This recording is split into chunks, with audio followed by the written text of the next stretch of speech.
RMC. Yohan Cabaye pour Karim Benzema, il va jeter. Et le but, non, oui. Est-ce qu'il est rentré? Oui. Non, oui. Il est accordé. Le doublé de Karim. Technologie goal. Technologie goal. Qui est venu finir le coup de main. Le gardien essaie de la faire à l'envers en récupérant le ballon.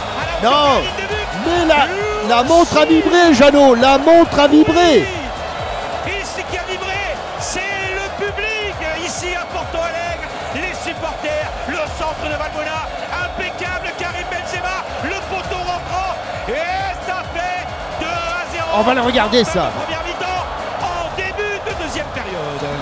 Alors on voit l'image, on va voir parce que normalement on devrait avoir la goal line technologie.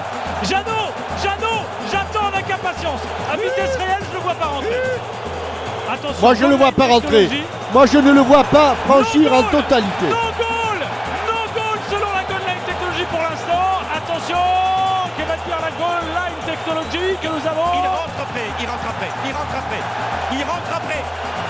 Il est entré par le biais du gardien de but, pas par le biais du poteau. C'est ce que vient de montrer l'arbitre alors que c'était sur les écrans géants. C'est un but contre son camp du gardien. C'est un but contre son camp du gardien. Exactement. Ouais. Joël Quignou est avec nous. Première application concrète de la nouvelle goal line technologie. Et ça fait débat au bord du terrain, Joël. Bah oui, mais bon, je trouve ça formidable qu'un système technologique puisse assister une décision ou une non-décision arbitrale, parce que c'est vrai que ça se joue à quoi, 1 centimètre. Regardez ce qui se passe, attendez, Joël, réel, regardez ce qui se passe. Deschamps et le sélectionneur hondurien qui discutent, ça discute encore plus qu'avant avec la goal line technologie, excusez-moi de vous le dire, ça discute encore plus qu'avant. Ah mais arrête s'il te Parce que c'était plaît. sur les écrans géants du stade de Porto Alegre. Et est-ce que c'était normal que l'on diffuse ces images justement de la Ils sont à goal line l'envers, non, technologie? non.